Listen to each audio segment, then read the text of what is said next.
You're live. Hi. Hi, everybody. It always takes me a second to re-figure out the YouTube video creator stuff. Hey, welcome to the Quantitative Methods class. I'm Doug Henry. Hope everybody got online okay. I just wanted to do a quick intro video. All of you this year are in our anthropology program, which is a little weird because usually there's room enough in the class for others from other disciplines to take it. And believe me, lots of people have asked me this year to try to get in. But we've limited it to just you guys this year. Most of you probably know each other. Though I had a bunch of you in my medical anthropology class last fall, it's been a while for me to see or meet the rest of you. And so in this first lesson, the first week, I give everybody a chance to reintroduce yourselves to each other or like re-upload a better picture of you if you weren't happy with last semester's pictures. So yeah, and mostly that is for me because it's been a while, right? Since last summer, since I've seen most of you. Yeah, so in anthropology, my major interests, I guess, are in medical anthropology, particularly public health. Within that, sort of global health, community health. My PhD stuff was in Sierra Leone in West Africa. I'm still super passionate and interested in anything Africa related. So for instance, we did a study abroad in Morocco just a couple of years ago. That was really neat. Yeah, so my stuff, I had once imagined myself working in global health, then had kids. And then, so with kids, more and more of my research started to be local.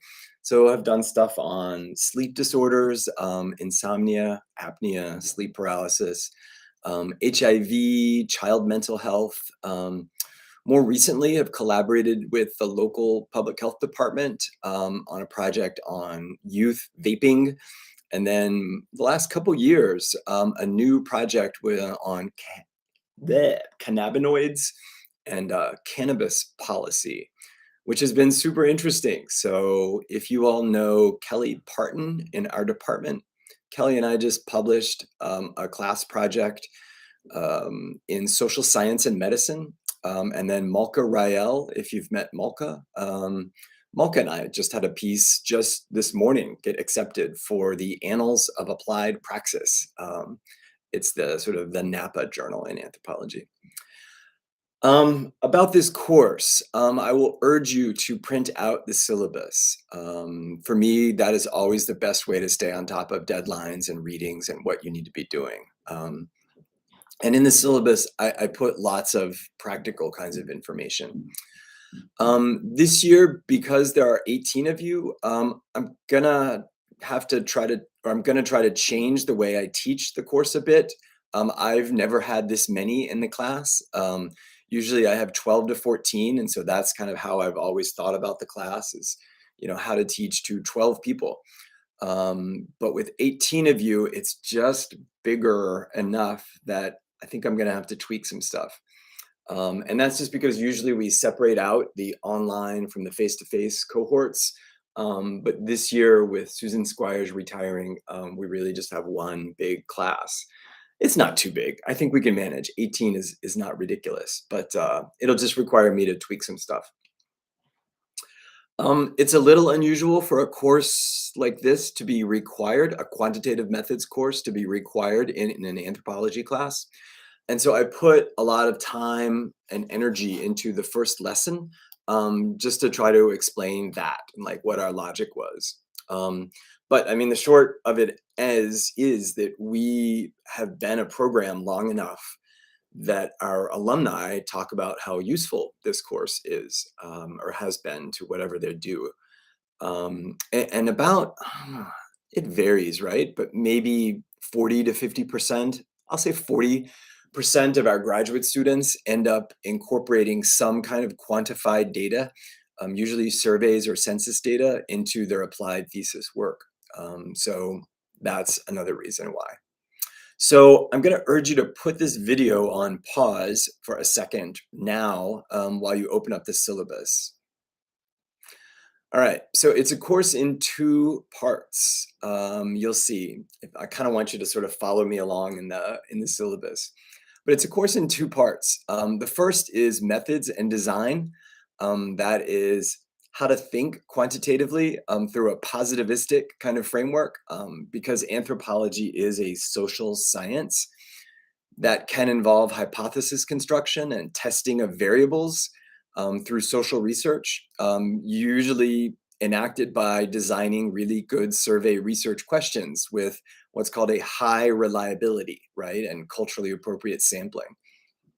So that's the first half, maybe 6.5 weeks. And then the second part of the course is really a course in statistical literacy. It is not a statistics class. I say this many times, but statistical literacy, yeah, it is that. So it's a course in data analysis, the second half, data analysis and data presentation, how to construct and enter survey data, how to navigate data sets, how to do analysis to get results, and then how to present the data in sort of clear, concise, beautiful kinds of ways, right? We'll use mostly SPSS and PowerPoint in the course, not because I think either of those are particularly wonderful, but because they're common. And I've found that it's really easy to go from both of those programs, SPSS and PowerPoint. It's easy to move laterally from those programs to other programs, right? So yeah, if you see in the course description, it's not a course in statistics. Also, I'll point out some of you have more experience than others. This is also not a course in math. It's a course in asking quantitative questions and then thinking about them statistically, right? So again, if you're worried that there might be math and you're like, oh, I stink at math, I promise you, there is almost no math in the course. I think, if you can say, what is 32 divided by 4? I think you'll be good, right? Or, 8 times 2. I think that's the level of math really in this course. I just wanted to give a quick introduction to some of the stuff we'll be reading. Russ Bernard's book, Research Methods in Anthropology. I think this is the 6th edition now. This was my textbook way long time ago, and that was like the 2nd edition. I think it retails for probably $60 on Amazon. UNT has a copy of it for free as an ebook through the UNT library because I asked them to. But you guys, I am so ambivalent about this, or I have mixed feelings about this. And the reason is, like, for those of you who go on to practice anthropology in your work, like, you're gonna want this on your shelf. Like, I kid you not. Like, this is Russ Bernard is sort of the guru of all anthropology methods, and has been for a long time. I mean, there's two, I would say, that Ethnographer's Toolkit. If you bought that, that was smart. But then this maybe surpasses that in terms of just being super practical. It's one that I keep on a shelf all the time. And so, like, whatever your workplace is down the road, yeah, it's hard to get much more practical than this. And so, like, I get it. I know $60 can seem like a lot of money for a grad student, but I mean, it hasn't been that long for me. So it is a lot of money, but again, super practical for your future life, right? This is a really, really good one. It's sort of it's probably the Bible for anthropology methods, both qualitative and quantitative, right? There's a mix of other readings. Once we get to SPSS, I use this a lot. This is an older version, but it's still being printed. Julie Pallant writes this survival manual for SPSS, and she's an Australian, I think, psychologist that writes this. But she is wonderful. When you have a data set and you're like, okay, wait, I've got these two kind of variables, and I really want to do this, and how do I do that? And then how do I read the results? She's so practical, right? It's okay, you do this, and you plug in this, and then this is what you get, and this is how you read the chart. Like she sort of writes like I think, just very practically and grounded. So yeah, we'll use that a lot. I also have a copy of that in Canvas, at least the relevant chapters for us. There's some other stuff. Bill Dressler is a fantastic anthropologist and friend, and wrote 5 things you need to know about statistics. So I think I have a few chapters from this book in there. And then this, a classic literally since the 1950s, How to Lie with Statistics, a book by Daryl Huff. This just gets you thinking about sort of, his job is to get you thinking critically about statistics, right? And when you think about statistics. So about the programs, I already talked about PowerPoint. I mean, the other is SPSS though. There are a lot of programs that I could have used for teaching statistical kinds of thinking. R is a really widely used one these days. Stata, SAS, and SPSS are sort of the 4 biggies out there. Yeah, I have often found that SPSS is so, once you learn how to use SPSS in Windows, it's really easy to move laterally to R or Stata, and SAS too, for that matter. So yeah, sometimes people are like, why are you teaching in SPSS? And the fact is, it's still the gold standard. It is a gold standard in lots and lots and lots of social science research, right? You don't have to buy that. I guess you could if you wanted to. But UNT, you can stream it while you're a UNT student. And so, yeah, UNT technically has a license for you to let you stream it while you're a student. So anyway, that and a computer with PowerPoint and Zoom and all that stuff. Course is set up so that we're all working through the same lesson, the same week. Discussion posts typically have, you have to post by Wednesday, and then respond by Friday. And then assignments are usually due Saturday at midnight. My advice is always to log in early in the week. I try to open the lesson for the following week on Friday, Saturday at the latest. Sometimes I forget. And so you could always send me a friendly email if I do forget. We'll be meeting a few times over Zoom. So I have a doodle poll in the first lesson. I have lots of options on that doodle poll, any night but Wednesday, because Wednesday night is my public health class. Because of the class size, here's one of the things that I'm switching. Normally I make Zoom meetings required, but because there are so many of you, now you just have to attend 2 out of the 5 that are during the semester, right?